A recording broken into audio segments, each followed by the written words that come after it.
High ceiling equals your capacity to extract meaning from experience. So, what does that mean? Two people walk down a street together. There's a beautiful flower. Person A doesn't even notice the flower.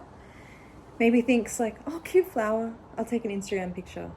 Person B sees the flower, absorbs fully the beauty of the flower, all the intricate details, the symmetry of the flower, the color, the vibrancy of the flower, is like fully immersed in this experience of this beautiful flower to the point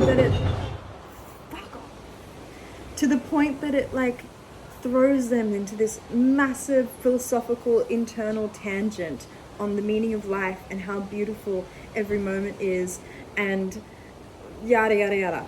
That second person has extracted something different from that experience.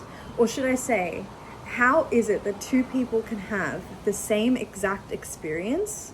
Well, not the same experience, but be dealt the same cards, be dealt the same circumstances, yet have two completely different levels or capacities of meaning that they've attributed to or extracted from that experience.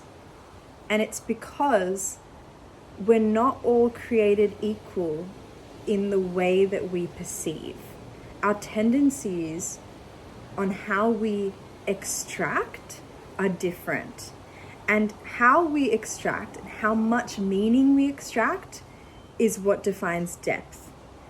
I've done a lot of thinking on this, and in terms of like, how do I define what depth is? Because that's really what I'm talking about when I talk about high ceiling.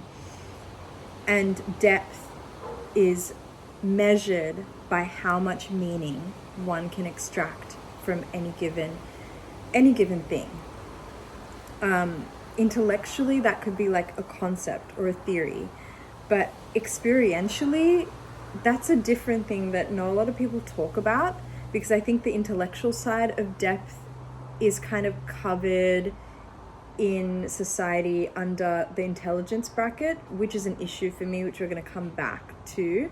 But there's a level of like experiential depth and like extracting, intellectualizing our experiences that is not valued, seen, accommodated for, utilized, celebrated within a society. I don't think depth and intelligence are the same thing. I think they should be in two separate categories. I think that a true intellectual will have both. But I think that our society has centralized itself and measures success via an intelligence that's really superficial and really like one form of intelligence, like a very surface level, two-dimensional form of intelligence. And I think that intelligence is rote memorization, book smarts, an accumulation of data points across a linear plane.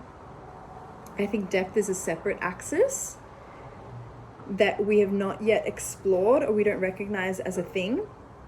And so therefore, I think there's a lot of underutilized people in our society that could be of greater service to people, to thinking, to innovation, to leadership. And we're not being utilized because we're not even being recognized that depth is its own separate category. So